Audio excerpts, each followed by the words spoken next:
Hello everyone, আশা করি সবাই ভালো আছেন। এখন আমি আলোচনা করব হচ্ছে অধ্যায় 3 নিয়ে, যেটা হচ্ছে থ্রেসিমেকাস এবং সক্রেটিসের মধ্যকার সংলাপ। দ্বিতীয় অধ্যায়টা ছিল সক্রেটিস এবং পলিমার্কাসের মধ্যকার সংলাপ, যেখানে পলিমার্কাস বলেছিলেন যে ন্যায় হচ্ছে বন্ধুর প্রতি বন্ধুত্ব এবং শত্রুর প্রতি শত্রুতা প্রদর্শনী হচ্ছে ন্যায়, এবং যার যা প্রাপ্য তাকে তা পরিশোধ করাই হচ্ছে ন্যায়। পরবর্তীতে সক্রেটিস যখন তার যুক্তি পাল্টা যুক্তি বক্তব্য রাখলেন, তখন তার যুক্তির সামনে পলিমার্কাসের বক্তব্য আর টিকল না, এবং পলিমার্কাস সক্রেটিসের সাথে একমত হয়ে নতুন করে ধর্ম এবং ন্যায় এর সংজ্ঞা খোঁজার জন্য একতাবদ্ধ হলেন। তবে সেই সময় দেখা গিয়েছিল যে তাদের এই আলোচনাতে এক ধরনের বিরূপ মনোভাব প্রকাশ করেছিলেন মজলিসে উপস্থিত একজন বিজ্ঞ দার্শনিক, যার নাম হচ্ছে থ্রাসিমেকাস। থ্রাসিমেকাস অত্যন্ত উত্তেজিত হয়েছিলেন এবং সক্রেটিসকে তিরস্কার করে কথা বলেছিলেন, এবং তিনি সক্রেটিসকে এক প্রকার চ্যালেঞ্জই করেছিলেন যে সক্রেটিস যেন প্রশ্ন পাল্টা প্রশ্ন না করে, বরং যারা তাকে প্রশ্ন করছে তাদের প্রশ্নের সঠিক এবং যথাযথ উত্তর দেয়, এবং সেটারই রেশ ধরে এই তৃতীয় অধ্যায়ের আলোচনাটা আগাবে। তবে তৃতীয় অধ্যায়টা যেহেতু বড়, তৃতীয় অধ্যায়টা দুইটা অংশে আলোচনা করব। থ্রেসিমেকাস সক্রেটিসকে বললেন যে সে যেন অর্থাৎ সক্রেটিস যেন পলিমার্কাসের সাথে সোজাসুজি কথা বলে, কোনো রকম ঘুরিয়ে পেঁচিয়ে কথা না বলে। ন্যায় এর সংজ্ঞা দিতে গিয়ে থ্রেসিমেকাস বললেন, ন্যায় হচ্ছে শক্তিমানের স্বার্থ। থ্রেসিমেকাসের মতে ন্যায়, অন্যায় ইত্যাদি নেতিবাচক শব্দ শক্তিমান বা শাসকের তৈরি। তাদের জন্য যা স্বার্থবহ তাকেই তারা ন্যায় বলে শাসিতের উপর জবরদস্তিভাবে আরোপ করে। শাসিতের যে কাজ তাদের স্বার্থের পরিপন্থী তাকে শক্তিমান শাসক অন্যায় বলে। কাজেই ন্যায় অন্যায় মানুষেরই তৈরি, শক্তিমানের তৈরি। ব্যক্তি নিরপেক্ষ, অবস্থা নিরপেক্ষ ন্যায় বলে কোনো সত্তা থাকার যে তত্ত্ব সক্রেটিস উপস্থাপিত করতে চাচ্ছেন, এ তত্ত্ব তার চরম বিরোধী তত্ত্ব। এ তত্ত্ব যে প্লেটো কেবল একটি সংজ্ঞার পাল্টা সম্ভাব্য অপর একটা সংজ্ঞা হিসেবে উপস্থিত করেছেন এমন না। উল্লেখ্য, সেই সময় সমসাময়িক গ্রিসের রাষ্ট্রীয় জীবনে নানা মতাদর্শের সংঘর্ষ চলছিল। থ্রেসিমেকাসের মুখে যে তত্ত্বটি এখন শুনলাম, সেটা আসলে কাল্পনিক না। পেশাদার শিক্ষক সম্প্রদায় বা সফিস্টগণও সাধারণভাবে কোনো নির্দিষ্ট দর্শনের অনুসারী ছিল না, বা বরং তাদের মধ্যেও এই ধরনের একটা মনোভাব ছিল যে সমাজে উচ্চপদস্থ বা সম্পদশালী ব্যক্তি বা শাসকরাই হচ্ছে ন্যায় বা অন্যায় বা ভালো মন্দের মধ্যে একটা মানদণ্ড তৈরি করে, এবং সেই মানদণ্ডটাই সমাজের অন্যান্য মানুষ পালন করে যায়। সফিস্ট হচ্ছে একটা শিক্ষা ব্যবস্থা, যেটা হচ্ছে প্রাচীন অ্যাথেন্সে প্রচলন ছিল, এবং সেখানকার শিক্ষা দার্শনিক এবং শিক্ষকগণের একটা জোটকে বলা হতো সফিস্ট।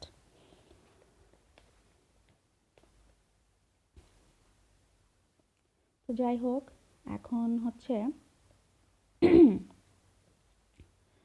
আলোচনা আরও আগাচ্ছি।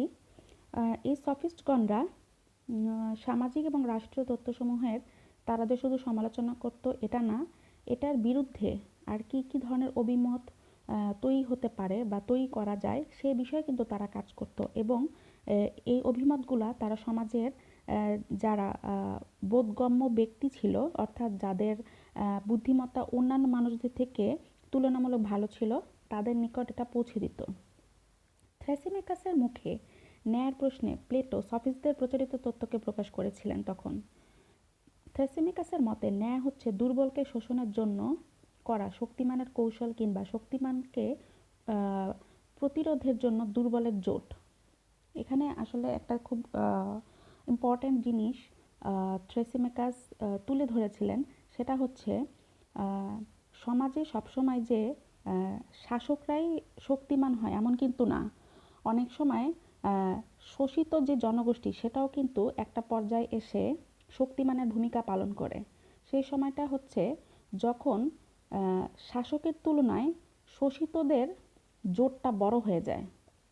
তখন কিন্তু শাসকদের তুলনায় সমাজের শোষিত জনগোষ্ঠীটাই হচ্ছে প্রাইম বডি হিসেবে কাজ করে। ন্যায়ের এরূপ ব্যাখ্যায় অনেকে সামাজিক চুক্তিতত্ত্বের প্রাচীন প্রকাশও তুলে নেয়, কিন্তু থ্রেসিমেকাসের এই ধরনের ব্যাখ্যায় সামাজিক চুক্তির প্রকাশ দেখা যায় এরূপ বলা যাবে না। কারণ এরূপ মতে সাধারণ যেই চুক্তির মাধ্যমে যেই ন্যায় বা নীতি তৈরি করেছে এমন নয়, শাসক শক্তির জোরে তার নীতিকে সমাজের উপর চাপিয়ে দিয়েছে। থ্রেসিমেকাসের তত্ত্বের বক্তব্যটা এরকমই। অর্থাৎ থ্রেসেমিকাস এখানে একতরফাভাবে আসলে বলতে চেয়েছেন যে শাসক হচ্ছে মানে সকল ধরনের কার্যকলাপের চালিকা শক্তি। এখানে শাসিত বা হচ্ছে সাবজেক্ট যে যে হচ্ছে সাধারণ মানুষ, মাস পপুলেশন, তাদের কোনো এখানে ভূমিকাই নেই। তারা শুধুমাত্র শাসকের চাপিয়ে দেয়া কাজগুলাই করে যায়। থ্রেসেমিকাসের তত্ত্বকে নাকচ করে দিয়ে সক্রেটিস বললেন, শাসকের স্বার্থই যদি ন্যায় হয়, তাহলে শাসক যেখানে নিজের স্বার্থ কী তা বুঝতে ভুল করে, সেখানে তার স্বার্থকে কেমন করে ন্যায় বলে অভিহিত করা চলবে? এখানেও সক্রেটিসের চেষ্টা তার সেই বিশ্বাসকে প্রকাশ করা যে শাসক মাত্রই যে তার স্বার্থকে সঠিকভাবে জানবে তার কোনো নিশ্চয়তা নেই। সঠিকভাবে জানা নির্ভর করে জ্ঞানের ওপর। সে জ্ঞান স্বতঃস্ফূর্তভাবে কারো মধ্যে আসে না। সক্রেটিসের এই তত্ত্বের পথেই থ্রেসিমেকাসের জবাবের দুর্বলতা উন্মুক্ত হয়। এখানে ছোট করে বলবো, এখানে সক্রেটিস বোঝাতে চেয়েছেন শাসকরা যে সবসময় মানে নিজের স্বার্থকে সামনে রেখে আগায় এমন না। অনেক সময় আছে যে শাসকরা নিজেই নিজেদের স্বার্থ সম্পর্কে সচেতন থাকেন না। এটার কারণ হচ্ছে আমাদের সমাজের যত শাসক আপনারা দেখবেন সবাই কিন্তু জ্ঞানী হয় না, এবং নিজের স্বার্থটা কি হবে সেটা কিন্তু নির্ভর করে জ্ঞানের ওপর। এবং যে ব্যক্তি যত বেশি জ্ঞানী হয় সে কিন্তু নিজের স্বার্থ, আমি আবার বলছি স্বার্থ বলতে এখানে কিন্তু কোনো নেগেটিভ বিষয়কে বোঝানো হয়নি। স্বার্থ মানে হচ্ছে যে আমি যা করতে চাচ্ছি সেটার পিছনে উদ্দেশ্যটা কি, এটাকে স্বার্থ বলা হচ্ছে এখানে। যে ব্যক্তি যত বেশি জ্ঞানী সে কিন্তু তার নিজের স্বার্থ বা উদ্দেশ্য সম্পর্কে তত বেশি সচেতন হয়। তো সকল শাসকই তো আর জ্ঞানী হয় না, এটা তার শাসকের জ্ঞানের উপর নির্ভর করে, এটা সক্রেটিসের ভাষায়। এবং সক্রেটিসের এই ধরনের বক্তব্যের মাধ্যমে থ্রেসিমেকাসের যে তত্ত্বটা থ্রেসিমেকাস কিছুক্ষণ আগে দিয়েছিল সেটার দুর্বলতাটা উঠে আসে। এটার জবাবে থ্রেসিমেকাস বলেন, শাসক শাসক হিসেবে তার স্বার্থকে কখনো ভুল বুঝতে পারে না। থ্রেসিমেকাস বলছেন যে শাসক কখনো তার শাসনকে বা নিজের স্বার্থকে ভুল বুঝতে পারে না। থ্রেসিমেকাসের এই উত্তরের পাল্টা জবাবে সক্রেটিস বলেন, প্রত্যেক শিল্পেরই একটা নিজস্ব সার্থকতা আছে। এই সার্থকতা শিল্পীর ইচ্ছা অনিচ্ছা বা তার নিজের স্বার্থের উপর নির্ভর করে না। চিকিৎসা শিল্পের সার্থকতা রোগীর রোগ নিরাময়। যে চিকিৎসক যত অধিক তার রোগীকে রোগমুক্ত করতে পারবে সে চিকিৎসক তত বেশি সার্থক। রোগী তাকে প্রয়োজনীয় বা উপযুক্ত পারিশ্রমিক দিতে সক্ষম হোক বা না হোক, অর্থাৎ চিকিৎসকের স্বার্থ রক্ষিত হোক বা না হোক। ঠিক তেমনি শাসন শিল্পের সার্থকতাও শাসনের অর্থাৎ শাসিতের মঙ্গল সাধনে। শাসকের ব্যক্তিগত স্বার্থ অস্বার্থ বা লাভ ক্ষতির ওপর শাসন শিল্পের সার্থকতা নির্ভর করে না। কাজেই থ্রেসিমেকাসের শাসক যেখানে মনে করে যে তার ব্যক্তিগত স্বার্থ রক্ষাই ন্যায়, সেখানে সে তার শিল্পের স্বার্থকে অনুধাবন করতে ভুল করে। কাজেই শাসক শাসক হিসেবে তার স্বার্থ বুঝতে ভুল করতে পারে না। থ্রেসিমেকাসের এরূপ দাবি যুক্তির বিচারে আসলে টিকে না। থ্রেসিমেকাস এবং সক্রেটিসের এরকম টান টান উত্তেজনামূলক যুক্তি পাল্টা যুক্তি, তত্ত্ব পাল্টা তত্ত্বর উপস্থাপনায় মজলিসটা পুনরায় গরম হয়ে উঠল। মজলিসের সকলেই বিশেষ করে গ্লকন খুব উৎসুক হয়ে উঠল যে এই পর্যায়ে এসে কার যুক্তিটা আসলে টিকে, থ্রেসিমেকাস যে একজন বাঘা দার্শনিক নাকি সক্রেটিসের, কারটা টিকবে। এবং মজলিসের সবার অবস্থা দেখে এবং সক্রেটিসের জবাবের তীক্ষ্ণতা শুনে এবং পাল্টা প্রশ্নের একটা নৈপুণ্যতা দেখে থ্রেসিমেকাস সক্রেটিসকে আরও প্রশ্ন করার জন্য এবং আরও তথ্য তাকে ছুঁড়ে দেওয়ার জন্য উৎসুক হয়ে উঠলেন। এবং থ্রেসিমেকাস বললেন, তোমরা সবাই সক্রেটিসের জ্ঞানের বহরটি দেখো। একদিকে সে নিজেকে শিক্ষিত করে তুলতে নারাজ, অপরদিকে সে ঢাক পেটাচ্ছে যেন সে অপরের কাছ থেকে সত্যিই শিক্ষিত হতে আগ্রহী, অথচ যার কাছ থেকে সে জ্ঞান পাবে তার প্রতি কৃতজ্ঞতাবশত একটি ধন্যবাদের কথাও সে নিজ মুখে উচ্চারণ করবে না। থ্রেসিমেকাসের এরকম বিদ্রূপমূলক কথা শুনে সক্রেটিস বললেন, থ্রেসিমেকাস, আমি যে অপরের নিকট থেকে শিক্ষা গ্রহণ করি একথা যথার্থ, কিন্তু তাই বলে আমি অকৃতজ্ঞ এ অভিযোগ আমি স্বীকার করি না। অর্থসম্পদ বলতে আমার কিছু নাই, এর জন্য অর্থদান আমার পক্ষে সম্ভব না, কিন্তু কেউ যদি আমাকে উত্তমরূপে জ্ঞান দান করে তাহলে তার প্রশংসা আমি অকৃপণ, প্রশংসায় আমি কৃপণ নই, প্রশংসা দিয়ে আমি কৃতজ্ঞতার ঋণ পরিশোধ করি। প্রিয় থ্রেসিমেকাস, আমার এ কথার সত্যতা তুমি তোমার জবাবদানকালেই বুঝতে পারবে। তোমার জবাবদান নিশ্চয়ই উত্তম হবে এবং আমিও তোমার প্রশংসায় অবশ্যই অকৃপণ হব। থ্রেসিমেকাস বললেন, উত্তম কথা, তাহলে এবার আমার জবাব শোনো। আমি ঘোষণা করছি, ধর্ম কিংবা ন্যায়পরায়ণতা সবলের স্বার্থ ব্যতীত অপর কিছু না। কিন্তু সক্রেটিস, এর জন্য আমার প্রতি তোমার প্রশংসা কোথায়? আমি জানি এজন্য তুমি আমার আদৌ প্রশংসা করবে না। সক্রেটিস বললেন, একটু অপেক্ষা করো থ্রেসিমেকাস, আমাকে প্রথমে বুঝতে দাও। তুমি বলছো ধর্ম সবলের স্বার্থ। সবল মানে হচ্ছে সমাজে যে অর্থ এবং ক্ষমতা শক্তিশালী এবং সর্বোত্তম তাকেই সবল বলা হচ্ছে। কিন্তু এর তাৎপর্য কি হতে পারে? তুমি তোমার এই কথা দ্বারা নিশ্চয়ই এরূপ বুঝাতে চাচ্ছ না যে কুস্তিগীর পলিডামাস এর জন্য যা উত্তম, দুর্বল আমাদের জন্য তা উত্তম। পলিডামাস একজন কুস্তিগীর, কুস্তি ক্রীড়ায় সে বিজয়ী, তার দেহের শক্তি আমাদের মতো দুর্বল মানুষের চেয়ে অনেক বেশি। গরুর মাংস তার দেহের শক্তি বৃদ্ধির জন্য প্রয়োজন, সুতরাং সে মাংস তার জন্য উত্তম। থ্রেসিমেকাস, তুমি কি বলতে চাও যেহেতু গোমাংস ভক্ষণ পলিডামাসের জন্য উত্তম, সুতরাং গোমাংস ভক্ষণ দুর্বল আমাদের জন্য উত্তম? থ্রেসিমেকাস বললেন, সক্রেটিস, এখানে তুমি অসহ্য। তুমি মানুষের কথার এরূপ বিকৃত অর্থ করো যার ফলে যুক্তি নস্যাৎ হয়ে যায়। সক্রেটিস বললেন, ক্রুদ্ধ হয়ো না জ্ঞানবীর, আমি তোমার কথার আদৌ বিকৃত অর্থ করিনি। আমি তোমার কথাকে শুধুমাত্র বোঝার চেষ্টা করেছি। সেই বোঝার প্রয়োজনেই বলছি, তুমি যদি তোমার বক্তব্যে দয়া করে আর একটু স্পষ্ট হও তাহলে আমাদের বড় উপকার হয়। থ্রেসিমেকাসের এবার গুরুত্ব সহকারে বললেন, সক্রেটিস, তুমি কি জীবনে এ কথা কোনোদিন শোনোনি যে রাষ্ট্র ব্যবস্থা এবং রাষ্ট্র ব্যবস্থায় পার্থক্য রয়েছে? স্বৈরতন্ত্র কিংবা অভিজাততন্ত্র রূপ বিভিন্ন রাষ্ট্র ব্যবস্থার কথা কি তোমার জানা নাই? সক্রেটিস বললেন, না থ্রেসিমেকাস, এরা আমার অজ্ঞাত নয়, আমি এদের সম্পর্কে জানি, এর সম্পর্কে আমি শুনেছি। থ্রেসিমেকাস বললেন, তুমি কি একথাও জানো না যে একটি রাষ্ট্রের শাসন ব্যবস্থা বা সরকারই হচ্ছে শাসক শক্তি?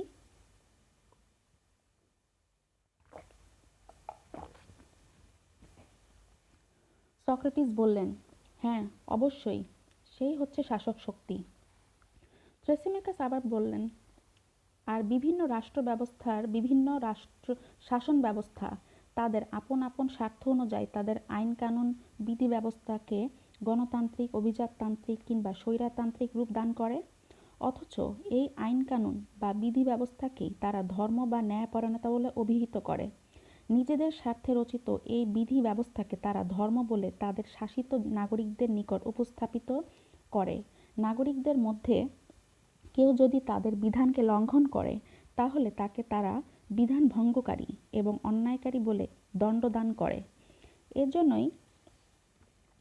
জন্যই সক্রেটিস, আমি বলছি যে ধর্ম বা ন্যায় রাষ্ট্র ব্যবস্থা নির্বিশেষে সকল রাষ্ট্রেই এক, অর্থাৎ রাষ্ট্র ব্যবস্থা যাই হোক সর্বত্রই ন্যায়পরায়ণতার অর্থ হচ্ছে শাসকের স্বার্থ, আবার শাসকই হচ্ছে শক্তি, তাও আমি বলেছি।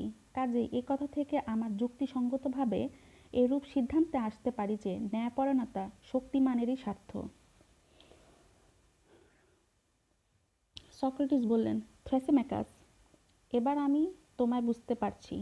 এবার আমি দেখতে চেষ্টা করব তোমার এ কথা সঠিক কি না। কিন্তু গোড়াতেই একটা কথা আমি বলে নিচ্ছি। কথাটা এই যে ন্যায়ের সংজ্ঞাদানে তুমি স্বার্থ কথাটিকে ব্যবহার করতে কসুর করনি। কসুর মানে হচ্ছে ভুল করনি, অথচ এটি তোমার একটা নিষিদ্ধ শব্দ। এখানে সক্রেটিস আসলে বোঝাতে চেয়েছে যে স্বার্থ, এখানে থ্রেসিমেকাস বারবার এই কথাটা উল্লেখ করেছে যে ন্যায় হচ্ছে শক্তিমানের স্বার্থ। স্বার্থ মানে হচ্ছে যে এককভাবে শাসকের লাভ বা শাসকের মঙ্গল। কিন্তু এই থ্রেসিমেকাসই এই স্বার্থ শব্দটাকে একটা নিষিদ্ধ শব্দ বলে মনে করতেন। সক্রেটিস সেই কথাটি থ্রেসিমেকাসকে মনে করিয়ে দিয়েছেন। আমি শব্দটিকে ব্যবহার করাতে তুমি আপত্তি তুলেছ। অবশ্য তোমার ক্ষেত্রে পার্থক্য এতটুকু যে তোমার সংজ্ঞায় তুমি স্বার্থের সঙ্গে সবল কিংবা শক্তিমান কথাটি যোগ করে ন্যায় সংজ্ঞাটিকে শক্তিমানের স্বার্থ বলে অভিহিত করেছ। অর্থাৎ মানে সক্রেটিস এখানে বলেছে, সক্রেটিস এর আগে স্বার্থ একবার কথা তুলেছিল, স্বার্থ শব্দটা, তখন থ্রেসিমেকাস খুব আপত্তি তুলেছিল যে স্বার্থ শব্দটা বলা যাবে না, এটা মানানসই না। কিন্তু সেই থ্রেসিমেকাসই আবার তার সংজ্ঞায় স্বার্থ কথাটা তুলেছে, যদিও স্বার্থর সাথে সে শক্তিমান কথাটা যোগ করেছে এবং সবল কথাটা যোগ করেছে, কিন্তু স্বার্থ শব্দটা তো সে যোগ করেছে। এইটাই সক্রেটিস থ্রেসিমেকাসকে মনে করিয়ে দিলেন।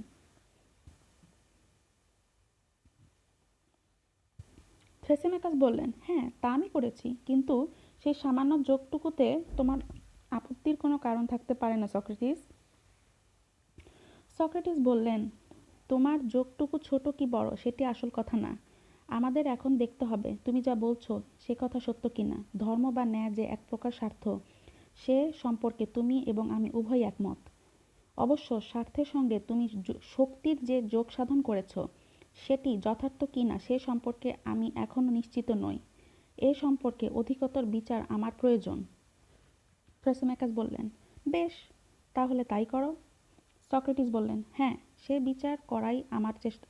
বিচার করাটাই আমরা চেষ্টা করব। কিন্তু তার পূর্বে তুমি আমার একটি কথার জবাব দাও। তুমি বলো, তুমি কি এ কথা স্বীকার করো যে শাসিতের পক্ষে শাসকের মান্য করাই ধর্ম? প্রশ্নবোধক। থ্রেসিমেকাস উত্তরে বললেন, হ্যাঁ, আমি এ কথা স্বীকার করি। সক্রেটিস পাল্টা প্রশ্ন করলেন, কিন্তু তুমি কি মনে করো রাষ্ট্রের শাসকগণ সর্বদাই অভ্রান্ত? না, কোনো কোনো সময় ভুল করা তাদের পক্ষে সম্ভব। এখানে মানে সক্রেটিস থ্রেসিমেকাসকে প্রশ্ন করেছে যে থ্রেসিমেকাসের কাছে কি মনে হয় যে রাষ্ট্রের যে শাসকগণ তারা সবসময় মানে অভ্রান্ত বলতে এখানে তিনি বুঝিয়েছেন যে শাসকরা হচ্ছে ভুল কাজ করে বা হচ্ছে একতরফা কাজ করে, অথবা শাসিতদের অমঙ্গলের জন্য এবং নিজের মঙ্গলের জন্য কাজ করে, নাকি এমনও হতে পারে অনেক সময় শাসকও ভুল করতে পারে। থ্রেসিমেকাস প্রশ্নের উত্তরে বললেন, অবশ্যই তাদের পক্ষে ভুল করাও সম্ভব। সক্রেটিস বললেন, বেশ, তাহলে আমাদের স্বীকার করতে হয় যে রাষ্ট্রের বিধি ব্যবস্থার ক্ষেত্রে কোনো সময় তারা সঠিক হতে পারে, আবার কোনো সময় তারা ভ্রান্তও হতে পারে। থ্রেসিমেকাস বললেন, হ্যাঁ, এ কথা সত্য। সক্রেটিস বললেন, যখন তারা তাদের বিধানের ক্ষেত্রে সঠিক হয় তখন সে বিধান তাদের স্বার্থকে সাধন করে, কিন্তু যখন বিধানের ক্ষেত্রে তারা ভ্রান্ত হয় তখন সে বিধান তাদের স্বার্থবিরোধী হয়। থ্রেসিমেকাস, এ কথা কি তুমি স্বীকার করো? প্রশ্নবোধক চিহ্ন। থ্রেসিমিকাস বললেন, হ্যাঁ, একথা আমি স্বীকার করি। সক্রেটিস ফের প্রশ্ন করলেন, কিন্তু বিধান ভ্রান্ত কিংবা অভ্রান্তই হোক, তাকে মান্য করাই শাসিতের পক্ষে কর্তব্য, আর তোমার মতে সেটাই ধর্ম? প্রশ্ন বোধক চিহ্ন। থ্রেসিমিকাস উত্তরে বললেন, নিঃসন্দেহে তাই তার ধর্ম, অর্থাৎ শাসিতের ধর্ম। সক্রেটিস ফের প্রশ্ন করলেন, তাহলে তোমার যুক্তি অনুযায়ী ন্যায় কিংবা ধর্মের অর্থ কেবলমাত্র শাসকের স্বার্থকে মেনে চলা নয়, ধর্মের অর্থ শাসকের স্বার্থের বিরোধিতা করাও হতে পারে। থ্রেসিমিকাস বললেন, তুমি কি বলতে চাও সক্রেটিস? সক্রেটিস বললেন, থ্রেসিমিকাস, আমি নতুন কথা বলিনি। তুমি যা বলেছ কেবল তারই পুনরাবৃত্তি করেছি। তবু আমার কথাটাকে বুঝতে না পারলে আমি আবার বুঝিয়ে বলছি। একথা তো ঠিক যে বিধানের ক্ষেত্রে শাসক তার স্বার্থের ব্যাপারে ভ্রান্ত হতে পারে, আর এও আমরা স্বীকার করেছি যে শাসককে মান্য করাই হচ্ছে শাসিতের ধর্ম। ঠিক কিনা বলো? থ্রেসিমিকাস বললেন, হ্যাঁ, সে কথা আমরা বলেছি। সক্রেটিস বললেন, তার অর্থ দাঁড়ায় এই যে ধর্ম কিংবা ন্যায়ের অর্থ সবসময় শক্তিমানের কিংবা শাসকের স্বার্থ রক্ষা নাও হতে পারে। বিশেষ করে স্বার্থের ব্যাপারে শাসক যেখানে ভ্রান্ত, ন্যায় সেখানে শাসকের স্বার্থ রক্ষা না, সেখানে শাসক বা শক্তিমানের স্বার্থকে ক্ষতিগ্রস্ত করাই হবে শাসিতের ধর্ম। কারণ তুমি বলেছ যে ধর্মের অর্থ হচ্ছে শাসিতের পক্ষে শাসকের বিধানকে মেনে চলা। তোমার এই যুক্তির অনিবার্য সিদ্ধান্ত হিসেবে তোমাকে তাই স্বীকার করতে হয় যে সবল শুধু তার স্বার্থ রক্ষার জন্যই দুর্বলকে হুকুম দেয় না, তার স্বার্থকে ক্ষতিগ্রস্ত করার জন্য সে হুকুম দিতে পারে। তোমার পূর্ব যুক্তি থেকে এই সিদ্ধান্তকে এড়িয়ে যাবার কোনো উপায় নেই থ্রেসিমিকাস। থ্রেসিমিকাস এবং সক্রেটিসের মধ্যকার সংলাপের মধ্যে পলিমার্কাস বলে উঠলেন, এ সম্পর্কে আর সন্দেহ কি সক্রেটিস? মানে সক্রেটিসের যুক্তিকে পলিমার্কাস সমর্থন করলেন, কারণ সক্রেটিস যে যুক্তি, প্রশ্ন এবং পাল্টা প্রশ্ন উপস্থাপন করছিলেন এবং সেটা মূলত থ্রেসিমিকাসের তত্ত্বের উপর ভিত্তি করেই। সক্রেটিস কিন্তু নতুন কোনো তত্ত্ব বা নতুন কোনো বক্তব্যকে তুলে আনেনি। এটাই হচ্ছে সক্রেটিসের দর্শনের মূল বৈশিষ্ট্য, যে সক্রেটিস যেই বিপরীত বক্তা তার বক্তব্যকেই পাল্টা প্রশ্ন করতে করতে এমন একটা পর্যায়ে নিয়ে আসে যে ব্যক্তি বক্তব্যটা প্রদান করেছিল সে নিজেই তার নিজের বক্তব্যতে ধরাশায়ী হয়ে যায়। আচ্ছা, যাই হোক, তো পলিমার্কাস যখন সক্রেটিসের সমর্থন জ্ঞাপন করলো, তখন ক্লিটোফন পলিমার্কাসের সাথে যোগ করলেন, তোমার সাক্ষ্যটি মূল্যবান পলিমার্কাস, কিন্তু থ্রেসিমিকাস তোমাকে মান্য করলেই তো তার মূল্য। পলিমার্কাস বললেন, আমি সাক্ষ্য দিচ্ছি বলে বলিনি। বস্তুত এখানে অপরের সাক্ষ্য দানের কোনো প্রয়োজন নাই। থ্রেসিমিকাস নিজেই স্বীকার করেছেন, শাসকরা শাসিতের ওপর যে বিধান প্রয়োগ করে সে বিধান কোনো কোনো সময়ে শাসকের স্বার্থবিরোধীও হতে পারে। বিধান মাত্রকে মেনে চলাই হচ্ছে শাসিতের ধর্ম। ক্লিটোফন বললেন, হ্যাঁ পলিমার্কাস, একথা সত্য যে থ্রেসিমিকাস বলেছেন শাসক শাসিতের জন্য যে বিধান স্থির করবে তাকে মেনে চলাই শাসিতের ধর্ম। পলিমার্কাস বললেন, হ্যাঁ ক্লিটোফন, তাছাড়া তিনি একথাও বলেছেন যে শাসকের স্বার্থই হচ্ছে ধর্ম। এ দুটো কথাকে স্বীকার করতে যে থ্রেসিমিকাস একথা স্বীকার করেছেন যে সবল দুর্বলের প্রতি, অথবা বলা চলে শাসক শাসিতের প্রতি এমন আদেশ জারি করতে পারে যে আদেশ শাসকের আদৌ স্বার্থবহ নয়। এ থেকে সিদ্ধান্ত দাঁড়ায় সবল কিংবা শাসকের স্বার্থ রক্ষাতেই কেবল ধর্ম নয়, ধর্ম তার স্বার্থকে ক্ষতিগ্রস্ত করাতেও। ক্লিটোফন বললেন, শাসকের স্বার্থ বলতে থ্রেসিমিকাস নিশ্চয়ই শাসক যা তার স্বার্থ বলে মনে করে তাই বোঝাতে চেয়েছেন। শাসক যাকে নিজের স্বার্থবহ বলে মনে করে শাসিত তাকেই মান্য করে চলবে। থ্রেসিমিকাসের মতে এটাই ধর্ম। পলিমার্কাস বললেন, কিন্তু থ্রেসিমিকাসের ভাষায় এরূপ ছিল না। ক্লিটোফন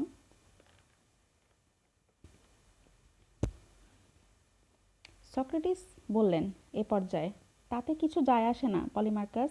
থ্রেসিমিকাস যদি এখন এরূপভাবেই বলতে চান তাহলে আমরা এটাকেই তার বক্তব্য বলে ধরে নেব। কাজেই থ্রেসিমিকাস, তুমি এবার পরিষ্কার করে বলো, ধর্ম কিংবা ন্যায় বলতে তুমি কি সবল বা শাসক যাকে তা নিজের স্বার্থবহ বলে মনে করে, সত্যিকারভাবে তা তার স্বার্থবহ হোক বা না হোক তাকেই বোঝাতে চেয়েছো? প্রশ্নবোধক চিহ্ন। থ্রেসেমেকাস উত্তরে বললেন, না, এরূপ আমি বোঝাতে চাইনি। কখনো আমি এই কথা বলতে পারি না।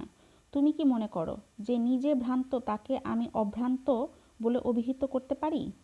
সক্রেটিস বললেন, আমি বললাম সক্রেটিস বললেন, থ্রেসেমেকাস, তুমি যখন বললে যে শাসক অভ্রান্ত নয়, সে কোনো কোনো সময় ভ্রান্তও হতে পারে, তখন তোমার কথার অর্থকে আমি তো এরূপই গ্রহণ করব। থ্রেসিমেকাস রেগে গিয়ে বললেন, সক্রেটিস, তুমি কথা বলছো গুপ্তচরের মতো। তুমি কি মনে করো যে চিকিৎসক তার রোগীর ব্যাপারে ভ্রান্ত, যে অঙ্কবিদ তার অঙ্কের ব্যাপারে ভ্রান্ত, কিংবা যে ব্যাকরণিক ভাষার ব্যাকরণের ক্ষেত্রে ভ্রান্ত, সে এই ভ্রান্ত অবস্থায়ও চিকিৎসক কিংবা অঙ্কবিদ কিংবা ব্যাকরণিক বলে অভিহিত হতে পারে? প্রশ্নবোধক চিহ্ন। অবশ্য এ কথা সত্য যে আমরা সাধারণত বলে থাকি চিকিৎসক একটি ভুল করেছেন, কিংবা অঙ্কবিদ এই অঙ্কটি ঠিক করেননি, কিংবা ব্যাকরণিক এখানে ভ্রান্ত। কিন্তু এ হচ্ছে শুধুমাত্র আমাদের কথার একটা ভঙ্গি। তা না হলে সত্যিই আমরা ভ্রান্ত চিকিৎসককে চিকিৎসক বলি না। বস্তুত চিকিৎসক, অঙ্কবিদ কিংবা ব্যাকরণিক দক্ষতার ক্ষেত্রে কোনো ক্রমেই ভ্রান্ত হতে পারে না। দক্ষতা এবং দক্ষতার ভ্রান্তি একই সঙ্গে সম্ভব হতে পারে না। মানে থ্রেসেমেকাস বোঝাতে চেয়েছেন কেউ একই সাথে দক্ষও হতে পারে, আবার অদক্ষও হতে পারে না। যে কোনো একটা কন্ডিশন হবে, দুইটা কন্ডিশন একসাথে হতে পারে না। যেখানে দক্ষতা ভ্রান্ত, অর্থাৎ দক্ষ যেখানে অদক্ষ সেখানে, কিংবা সে মুহূর্তে সে আর দক্ষ নয়, অর্থাৎ যে ব্যক্তি একই সময় কোনো বিষয়ে দক্ষ সে একই সময় ওই বিষয়ে অদক্ষ হতে পারে না। দুইটা বিপরীত কন্ডিশন একসাথে কাজ করতে পারে না। এটা ছিল থ্রেসিমেকাসের বক্তব্য। সুতরাং সে নামে তাকে অভিহিত করাও চলে না। কাজেই কোনো ব্যক্তি শিল্পী কিংবা জ্ঞানী থাকা অবস্থায় তার শিল্পে কিংবা জ্ঞানের ক্ষেত্রে ভ্রান্ত হতে পারে না। থ্রেসিমেকাস এখানে ভ্রান্ত বলতে বুঝিয়েছেন যে অজ্ঞ, মানে জানে না বা অদক্ষ, অথবা তারও সম্পর্কে কোনো ধারণা নেই। একথা সত্য হলেও সাধারণভাবে শিল্পী কিংবা জ্ঞানীও ভুল করতে পারে। আমরা বলে থাকি, কিন্তু আমি পূর্বেই বলেছি, অর্থাৎ থ্রেসিমেকাস পূর্বেই বলেছে, এটা আমাদের একটা কথার ভঙ্গি মাত্র। এক্ষেত্রে থ্রেসিমেকাস এই ভঙ্গিতেই কথাটি বলেছিলেন। কিন্তু আমরা যদি আমাদের ভাষায় পুরোপুরি সঠিক হতে চাই, আর তুমি মানে হচ্ছে সক্রেটিস, যখন কথা বলার সঠিকতার ওপর আগ্রহটা একটু অধিক পরিমাণে দেখাচ্ছ, তখন আমাদের বলা উচিত যে শাসক হিসেবে ভ্রান্তিহীন। আর যেহেতু শাসক ভ্রান্তিহীন, সেজন্য যে বিধান সে শাসিতের জন্য রচনা করে সে বিধানও ভ্রান্তহীন বা ভ্রান্তিহীন। সে ভ্রান্তিহীন বিধান অবশ্যই তার স্বার্থমূলক। শাসিতের কর্তব্য বা ধর্ম হচ্ছে শাসকের বিধানকে পালন করা। কাজেই সবলের কিংবা শাসকের স্বার্থই হচ্ছে ন্যায় বা ধর্ম। একথা যেমন আমি পূর্বেই বলেছি, এখনও আমি তার পুনরাবৃত্তি করছি সক্রেটিস, আমি আমার বক্তব্য থেকে এক চুলও নড়িনি। সক্রেটিস বললেন, কিন্তু থ্রেসিমেকাস, আমি গুপ্তচর কি করে হলাম এটা একটু বলো। আমার কথায় কি তোমার সত্যি মনে হচ্ছে যে আমি তোমার বিরুদ্ধে গুপ্তচরের কাজ করেছি? প্রশ্নবোধক। থ্রেসিমেকাস বললেন, হ্যাঁ, অবশ্যই, তা ছাড়া আর কি।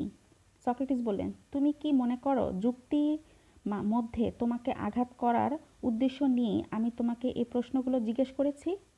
থ্রেসিমেকাস উত্তরে বললেন, না, আমার মনে করার ব্যাপার না, আমি জানি এই তোমার উদ্দেশ্য। কিন্তু সক্রেটিস, একথা তুমি ঠিক জেনো যে কেবলমাত্র যুক্তির জোরে তুমি আমাকে কখনো হারাতে পারবে না। সক্রেটিস থ্রেসিমেকাসের এরূপ কথা শুনে বললেন, প্রিয় সঙ্গী, তুমি নিশ্চিন্ত থাকো, তোমায় ছোট করার চেষ্টা আমি করব না। কিন্তু ভবিষ্যতে আমাদের মধ্যে যেন কোনো ভুল বোঝাবুঝির সৃষ্টি না হয়, সেজন্য এখানে আমি একটা প্রশ্ন পরিষ্কার করে নিতে চাই।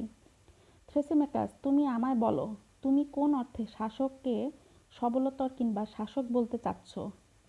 তুমি বলছো শাসক শক্তিমান, সুতরাং শাসিত দুর্বলের কর্তব্য হচ্ছে তার স্বার্থের বিধানকে পালন করা। কিন্তু তুমি কি অর্থে এ কথা বলছো?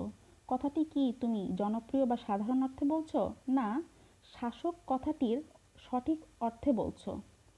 থ্রেসেমেকাস বললেন, শুধু সঠিক নয়, সঠিকতম অর্থে আমি কথাটি বলেছি সক্রেটিস। এখন তুমি গুপ্তঘাতক কিংবা গুপ্তচর যেমন ইচ্ছা তেমন হতে পারো। তোমার নিকট কোনো করুণা ভিক্ষা করার পাত্র আমি না। কিন্তু তোমার সব চাতুরী ব্যর্থ হবে সক্রেটিস। আমাকে বাগে পাওয়া তোমার ঘটবে না, এ কথা জেনে রেখো। সক্রেটিস থ্রেসিমেকাসের এই ধরনের কথা শুনে বললেন, থ্রেসিমেকাস, আশ্চর্যবোধক চিহ্ন, তুমি কি আমাকে পাগল ভেবেছ যে আমি তোমার সঙ্গে চাতুরি করার চেষ্টা করব? সে কি একটি সহজ কাজ? তার চেয়ে একটা সিংহের থুতনিতে গিয়ে আমি সুড়সুড়ি দিয়ে আসবো, তবু তোমার সাথে চাতুরিত্ব করব না। থ্রেসিমেকাস বললেন, আহা, আশ্চর্যবোধক চিহ্ন, কি নির্দোষ, আহা! মুহূর্তখানেক পূর্বে তুমি কি আমার উপর সে কাজটি করতে যেই ব্যর্থ হওনি সক্রেটিস? সক্রেটিস বললেন, কিন্তু আমাদের এই বাকচাতুর্য এবার থাক, যথেষ্ট হয়েছে। এর চেয়ে বরঞ্চ তোমায় আমি একটা প্রশ্ন করি থ্রেসিমেকাস। চিকিৎসকের সঠিক অর্থই তুমি বলো। একজন চিকিৎসককে তুমি কি মনে করো? সে কি রোগের নিরাময়কারী, না সে অর্থের উপার্জনকারী? জবাব দেওয়ার পূর্বে তুমি মনে রেখো থ্রেসিমেকাস, আমি একজন সত্যিকারের চিকিৎসক সম্পর্কে বলছি। থ্রেসিমেকাস উত্তরে বললেন, চিকিৎসক রোগীর নিরাময়কারী। সক্রেটিস বললেন, বেশ, একজন নাবিক বা কর্ণধার, অর্থাৎ যে সত্যিকারের কর্ণধার, তার সম্পর্কে তুমি কি বলবে? সে কি শুধুই নাবিক, না সে জাহাজের খালাসিদের পরিচালক? থ্রেসিমেকাস উত্তরে বললেন, সে খালাসিদের পরিচালক। সক্রেটিস বললেন, হ্যাঁ, তুমি তাকে খালাসিদের নাবিক বা কর্ণধার বলবে, কিন্তু কর্ণধারকে যখন তুমি কর্ণধার বলো তখন নিশ্চয়ই সে একটি জাহাজের আরোহণ করে সমুদ্রে ভেসেছে। এই ঘটনাটিকেই তার এরূপ আখ্যার কারণ হিসেবে দেখো না? কিংবা তাকে তুমি কেবলমাত্র একজন খালাসি বলেও এ কারণে আখ্যায়িত করো না? এই মুহূর্তে তার জাহাজে আরোহণের সঙ্গে তার পরিচালক হওয়ার কোনো কার্যকারণগত সম্পর্ক নেই। তার নাবিক আখ্যাটিও তার জাহাজে আরোহণ নিরপেক্ষভাবে একটা দক্ষতা এবং জাহাজীদের ওপর ক্ষমতার প্রকাশচিহ্ন বিশেষ। থ্রেসিমেকাস বললেন, তোমার এ কথা খুবই সত্য সক্রেটিস। সক্রেটিস ফের বললেন, এবার তার কারণ যে কোনো দক্ষতা বা শিল্পই একটা কার্য বা লক্ষ্য থাকে।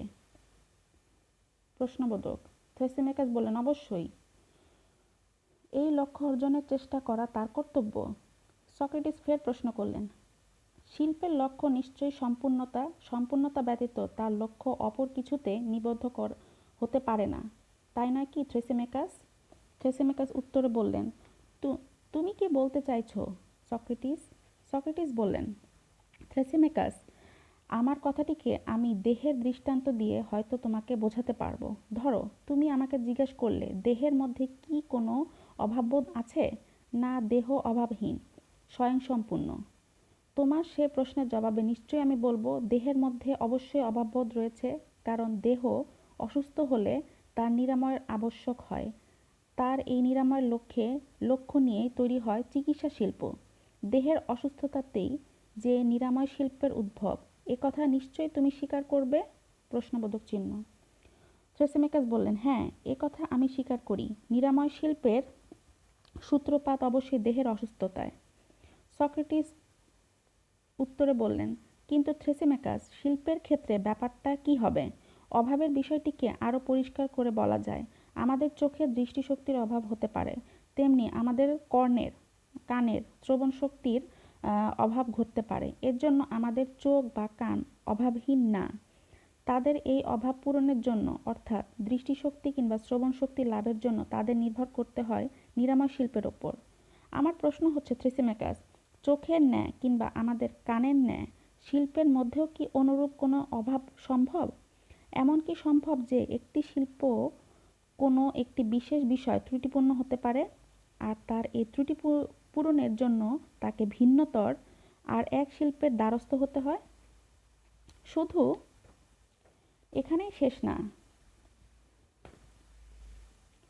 যে শিল্পের সে দ্বারস্থ হলো, তার মধ্যেও কি এরূপ কোনো ত্রুটি থাকা সম্ভব না, যার পূরণের জন্য তাকেও দ্বারস্থ হতে হবে? এখানে আসলে সক্রেটিস বোঝাতে চেয়েছে যে প্রতিটা শিল্পই কিন্তু নিজের কাজে সম্পূর্ণতা আনার জন্য অন্য আরেকটা শিল্পের উপর নির্ভরশীল, এবং ওই শিল্পটা অন্য আরেকটি শিল্পের উপর নির্ভরশীল, এভাবে করেই একটা ক্রোনোলজি সংগঠিত হতে পারে। এবং এক দৃষ্টিতে দেখতে গেলে কোনো শিল্পই সম্পূর্ণ না, এবং অন্য দৃষ্টিতে দেখতে গেলে প্রতিটা শিল্পী বা প্রতিটা শিল্প সম্পূর্ণতা অর্জন করতে গেলে তাকে অন্য আরেকটা শিল্পের ওপর নির্ভর হতে হয়। থ্রেসিমেকাস আমার অর্থাৎ সক্রেটিসের কথাগুলো শুনলেন, এবং সক্রেটিস তাকে জিজ্ঞাসা করলেন যে তিনি যা বলেছেন সে কথাগুলো যথার্থ কিনা। থ্রেসিমেকাস উত্তরে বললেন, তোমার কথা যথার্থ সম্পর্কে কোনো সন্দেহ নেই সক্রেটিস, স্পষ্টতই তুমি সঠিক কথা বলেছ। সক্রেটিস বললেন, তাহলে নিরাময় শাস্ত্রের লক্ষ্য ঔষধাদি নয়, তার লক্ষ্য দেহের মঙ্গল, তাই নয় কি থ্রেসিমেকাস? অর্থাৎ নিরাময় শিল্প বা চিকিৎসা শাস্ত্র যেটা আছে, সেই শাস্ত্রের উদ্দেশ্য হচ্ছে দেহের মঙ্গল সাধন করা, ওষুধ দেয়া না। থ্রেসিমেকাস বললেন, অবশ্যই। সক্রেটিস ফের বললেন, ঠিক তেমনি অশ্বচালনার কৌশলের লক্ষ্য এই কৌশল বা বিদ্যাটি নয়, তার লক্ষ্য অশ্বের মঙ্গল সাধন। অনুরূপভাবে শিল্প বা কলা মাত্রই আত্মস্বার্থের নয়, বরঞ্চ পরের মঙ্গলে নিয়োজিত। কেননা শিল্পের আত্মস্বার্থ বা নিজ প্রয়োজনে কিংবা অভাব বলতে কিছু নেই। শিল্পের লক্ষ্য হচ্ছে যে বিষয় নিয়ে তার কারবার সেই বিষয়ের ধ্যান করা, তার উন্নয়নের চেষ্টা করা। থ্রেসিমেকাস বললেন, নিশ্চয়ই সক্রেটিস। সক্রেটিস ফের বললেন, কিন্তু তাহলে থ্রেসিমেকাস, একথা আমাদের স্বীকার করতে হবে, শিল্প এবং বিষয়ের মধ্যে, অর্থাৎ বিষয় এবং বিষয়ের মধ্যে শিল্পই উত্তমর্ণ, বিষয় নয়। এখানে একটা শব্দ পরিষ্কার করছি, বিষয় বলতে এখানে বুঝিয়েছে সম্পদকে, এবং সম্পদ বা হচ্ছে যে কোনো ধরনের সৃষ্টি যেটা অমূল্য বিষয়, এবং বিষয় হচ্ছে যে কোনো ধরনের অবজেক্টিভ অর, এখানে বিভিন্ন অর্থে বোঝানো হয়, বাট এখানে মূলত বোঝানো হয়েছে হচ্ছে বিষয় বলতে বোঝানো হয়েছে কোনো অবজেক্টকে বোঝানো হচ্ছে। এবং সক্রেটিস এখানে বলেছেন যে বিষয় এবং বিষয়ের মধ্যে বিষয় উত্তম, অর্থাৎ শিল্প উত্তম। শিল্প হচ্ছে বিষয়, আর বিষয় বিষয়কে নিয়ন্ত্রণ করে। এ কথা ঠিক নয় কি থ্রেসিমেকাস? থ্রেসিমেকাস উত্তরে বললেন, এ মন্তব্য অবশ্য স্বীকার করি আমি, কিন্তু তার সম্মতির মধ্যে বেশ অনিচ্ছার ভাবটিও ছিল।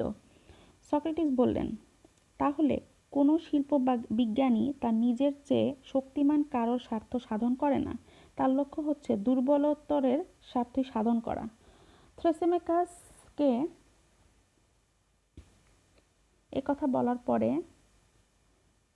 সক্রেটিস খেয়াল করলেন থ্রেসিমেকাস আসলে খুব একটা সন্তোষমূলক মুখভঙ্গি দেননি, কিন্তু সে সক্রেটিসের এই বক্তব্যকে স্বীকার করেছিলেন। সক্রেটিস বললেন, যিনি সত্যিকারের চিকিৎসক, তিনি যখন কোনো নিরাময় পাত্র তৈরি করেন তখন তিনি আপন স্বার্থের কথা আদৌ চিন্তা করেন না, তিনি তার রোগীর মঙ্গলের কথাই চিন্তা করেন। কারণ যিনি যথার্থ চিকিৎসক তিনি কেবল অর্থোপার্জনকারী ব্যবসায় নয়, তিনি একটি দেহের শাসকও বটে। একথা আমরাও স্বীকার করি, এবং আমরা পূর্বে এ ব্যাপারে আলোচনা করেছি, ঠিক নয় কি থ্রেসিমেকাস? থ্রেসিমেকাস বললেন, হ্যাঁ, একথা ঠিক। তো এই ছিল হচ্ছে তৃতীয় অধ্যায়ের অর্ধেকাংশ। তৃতীয় অধ্যায়টা অনেক বড়, এটা ছিল হচ্ছে তৃতীয় অধ্যায়ের অর্ধেকাংশ, এবং বাকি অর্ধেকাংশ পরবর্তীতে আলোচনা করব। তৃতীয় অধ্যায় শেষ করছি হচ্ছে থ্রেসিমেকাসের বক্তব্য দিয়ে। সবাই ভালো থাকবেন, সবাইকে বিদায়।